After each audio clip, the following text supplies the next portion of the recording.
স্থাপন করবেন। গাজীপুর সিটি কর্পোরেশনের 8.20 একর জমিতে এই ইনস্টিটিউট হবে আমাদের দুর্যোগ মোকাবিলায় সক্ষমতার এক নতুন কেন্দ্রবিন্দু।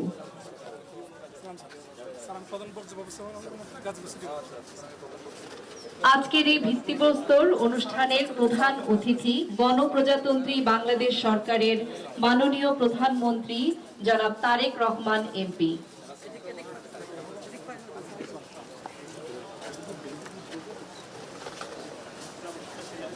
এ পর্যায়ে আমি মাননীয় প্রধানমন্ত্রীকে ফলক উন্মোচনের জন্য বিনীত অনুরোধ করছি।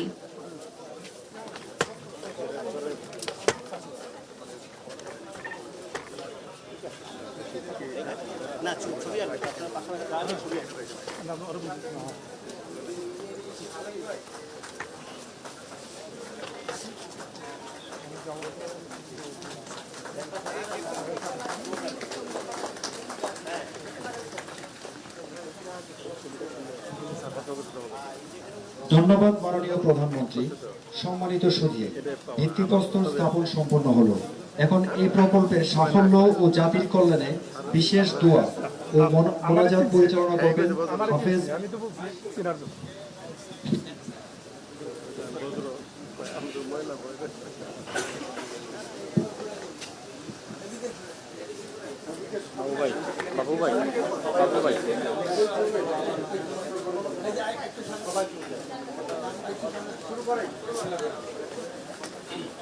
الحمد لله رب العالمين والصلاة والسلام على سيد الأنبياء والمرسلين وعلى أجمعين. ربنا ظلمنا أنفسنا وإن لم تغفر لنا وترحمنا لنكونن من الخاسرين. ربنا فاغفر لنا ذنوبنا وكفر عنا سيئاتنا وتوفنا مع الأبرار. رب ارحمهما كما ربياني صغيرا. الله تعالى জাতীয় দুর্যোগ ব্যবস্থাপনা গবেষণা ও প্রশিক্ষণ ইনস্টিটিউট ভবনের ভিত্তিপ্রস্তর স্থাপন ও সুধী সমাজের আজকের অনুষ্ঠানকে আপনি কবুল ও মঞ্জুর করে নেন আল্লাহ। আয় আল্লাহ তাআলা, এই ইনস্টিটিউট বাস্তবায়নের ফলে তার সফল ব্যবস্থাপনা উপভোগ করে আমরা সকলে যেন দুর্যোগ থেকে মুক্তি পেতে পারি, সেই ব্যবস্থা ও যোগ্যতা আমাদেরকে দান করুন আল্লাহ। আয় আল্লাহ তাআলা, আজকের সকল দেশপ্রেমী উপস্থিতিদেরকে দেশের শান্তি সমৃদ্ধি ও কল্যাণের জন্য কবুল করুন এবং দেশের উন্নতির জন্য সকল মতভেদ ভুলে গিয়ে আল্লাহ তাআলা এক হয়ে চলার সকলকে তৌফিক দান করুন আল্লাহ।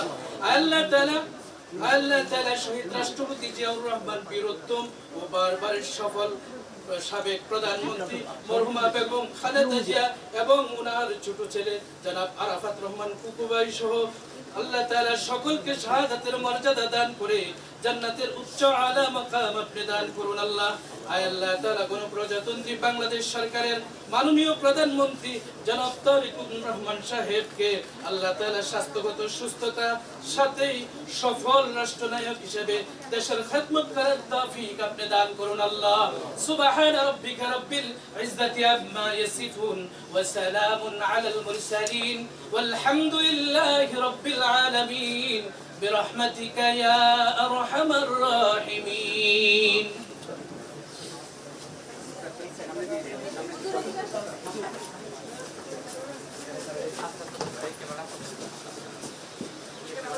ধন্যবাদ মাননীয় প্রধানমন্ত্রী। জাতীয় দুর্যোগ ব্যবস্থাপনা গবেষণা ও প্রশিক্ষণ ইনস্টিটিউটের ভিত্তিপ্রস্তর স্থাপন করবেন গণপ্রজাতন্ত্রী বাংলাদেশ সরকারের মাননীয় প্রধানমন্ত্রী।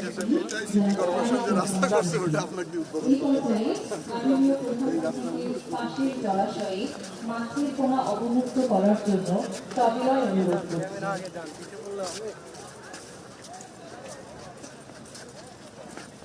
পড়ে দেন আমি যেতে পড়ে যাবেন।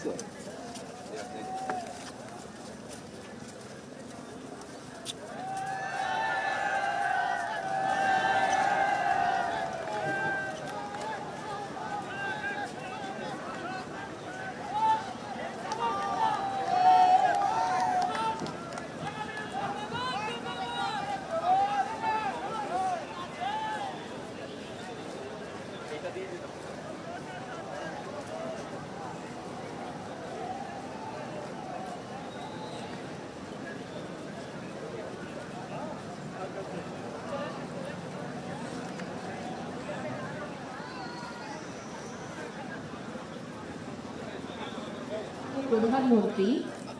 ইনস্টিটিউট প্রাঙ্গণের জলাশয়ে মাছের পোনা অবমুক্ত করবেন।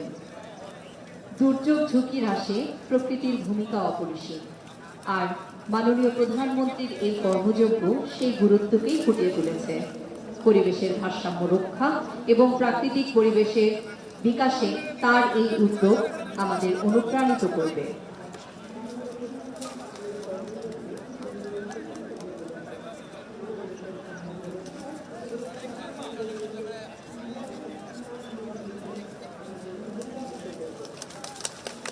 ইনস্টিটিউট প্রাঙ্গণের জলাশয়ে মাছের পোনা অবমুক্ত করছেন মাননীয় প্রধানমন্ত্রী।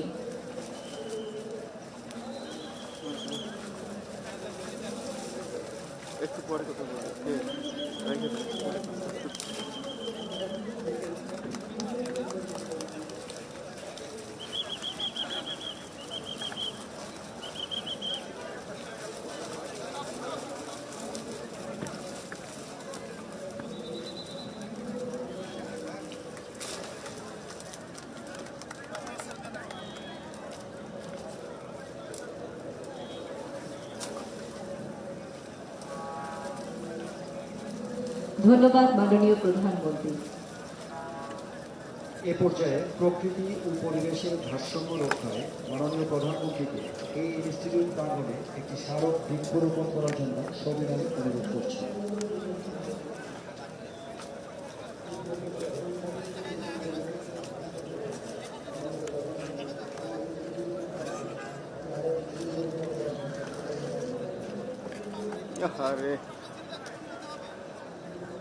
মাননীয় প্রধানমন্ত্রী এই পর্যায়ে ইনস্টিটিউট প্রাঙ্গণে একটি স্মারক বৃক্ষরোপণ করছে।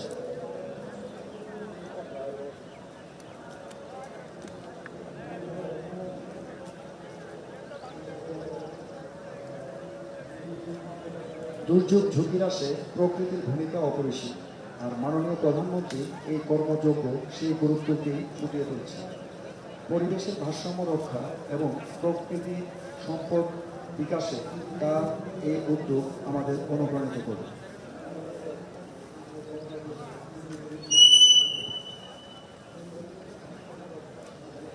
ইনস্টিটিউট প্রাঙ্গণে একটি গাছের পোনা রোপণ করছেন মাননীয় প্রধানমন্ত্রী জনাব তারেক রহমান এমপি, গণপ্রজাতন্ত্রী বাংলাদেশ সরকার।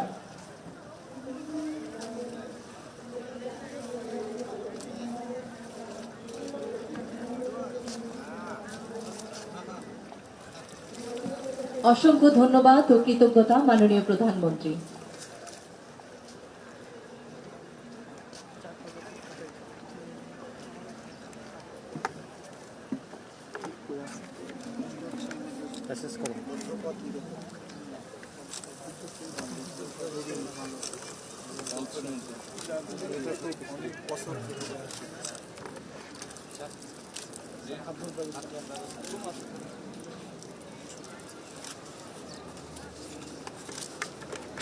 প্রকৃতি ও পরিবেশের ভারসাম্য রক্ষায় মাননীয় প্রধানমন্ত্রী ইনস্টিটিউট প্রাঙ্গণে একটি স্মারক বৃক্ষ চারা রোপণ করলেন।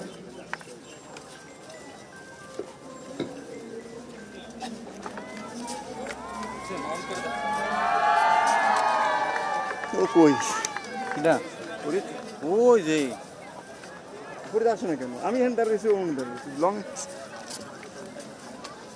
কি করতেছে দেখো।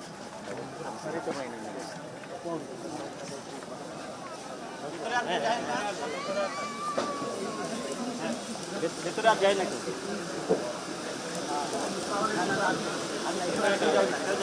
জাতীয় দুর্যোগ ব্যবস্থাপনা গবেষণা ও প্রশিক্ষণ ইনস্টিটিউট ভবনের ভিত্তিপ্রস্তর উদ্বোধন করেছেন স্যার। এখন স্যার এই প্রকল্পের আওতাভুক্ত সেই সম্পর্কে আমরা একটু অবহিত করব। স্যার, প্রকল্পের নাম জাতীয় দুর্যোগ ব্যবস্থাপনা গবেষণা ও প্রশিক্ষণ ইনস্টিটিউট স্থাপন প্রথম পর্যায়ে। এই স্যার প্রকল্পের আমাদের একাডেমিক দিক স্যার এটি বাস্তবায়নকারী সংস্থা দুর্যোগ ব্যবস্থাপনা অধিদপ্তর।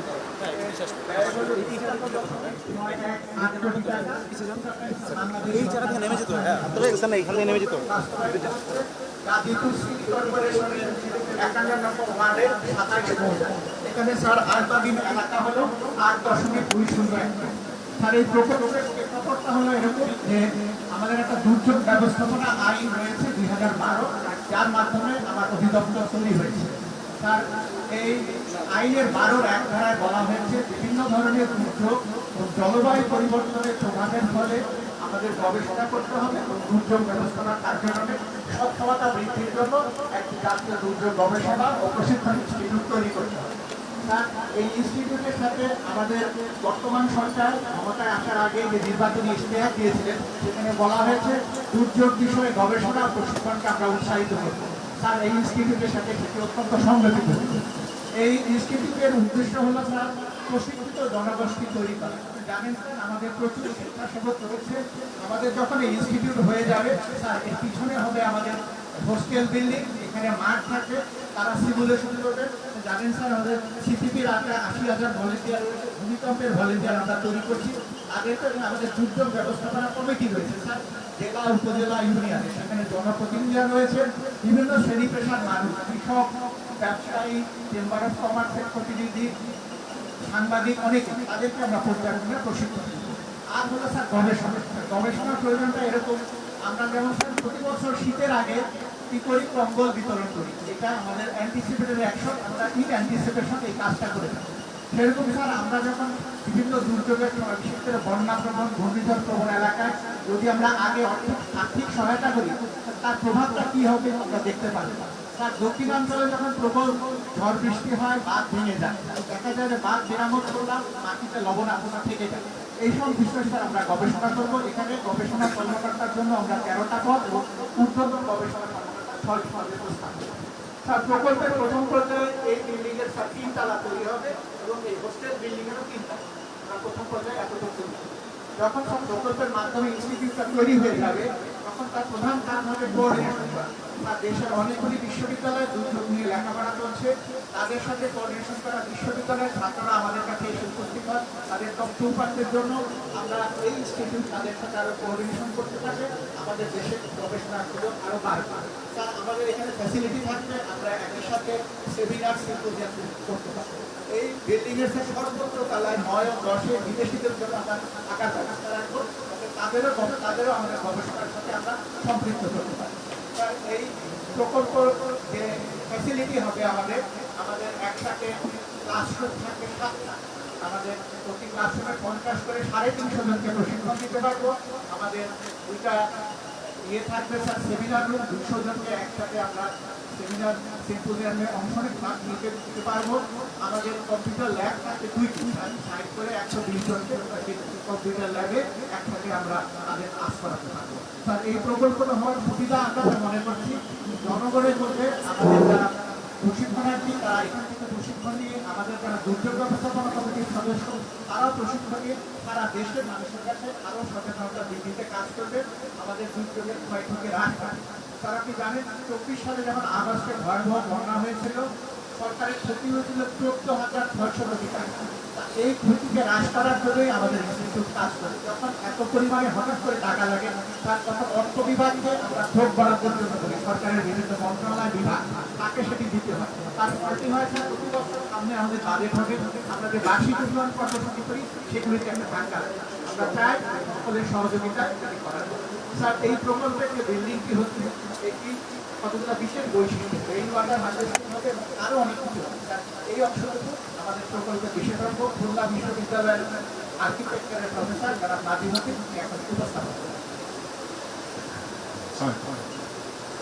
এই প্রকল্পটি করার সময় রিসার্চ অ্যান্ড ট্রেনিং ইনস্টিটিউট, এটা আমরা একটা রিসার্চ বেস ডিজাইন করেছি, সেটা একটু আমরা ফার্স্ট যেটা করেছি যে একটা মনুমেন্টাল বিল্ডিং আমাদের দরকার, বাট তার ভিতরে যারা কাজ করবে একটা সফট কোর, আমরা বাইরে থেকে আমরা একটা মনুমেন্টাল বিল্ডিং তৈরি করতে চাই।